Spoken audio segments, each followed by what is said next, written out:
Welcome back to another video. Today's video I'm going to be giving my first impressions on iPhone 12. Let's get into it. So the biggest thing you notice when you pick up iPhone 12 is that design change.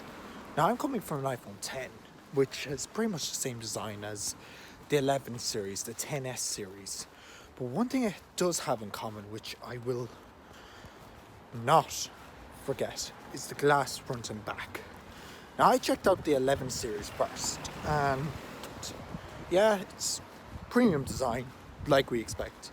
But I also checked out the 12 series at the same time. And the heft in the 12 series, the sharp edges on the 12 series allows for more bigger grip, heavier grip, which allows you in turn, to have a better grip on it.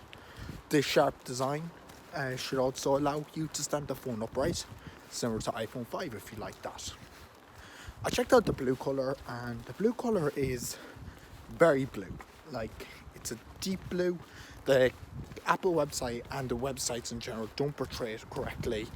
If you want a good view of that, you'll probably have to watch a few YouTube videos or check it out yourself when safe to do so. And just the fact that we can check out this phone in the Apple Store. I checked out speeds. I rendered a 4K video, and it took about 6 minutes on this iPhone, and it took 3 minutes on the A14 Bionic.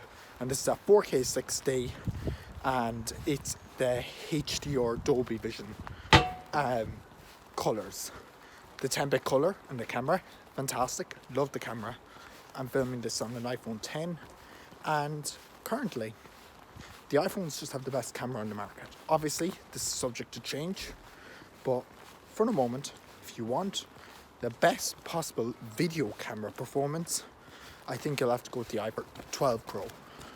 Because going on to the 12 Pro now, the telephoto lens is a 2 times telephoto lens on the 12, whereas on the 12 Pro, it's a 2.5 times telephoto.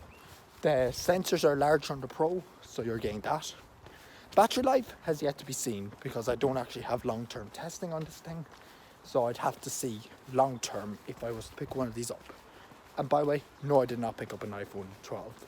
I literally just, spent a while looking at it. I tested all the features, did a basic look at it to come to these conclusions. So I want to touch lightly on the pricing of these things now. They start €900 here in Ireland for a mini, and it's very expensive for one of these devices. I personally would recommend you get an 11 Pro over a 12. That's my recommendation. And the reason I say get an 11 Pro over a 12 is simply because you're getting a better camera, getting better battery life, you're getting better display in some aspects. Now, the 12 series entirely has an OLED panel, which is super crisp, and I love the look of it. I could not tell any difference between them.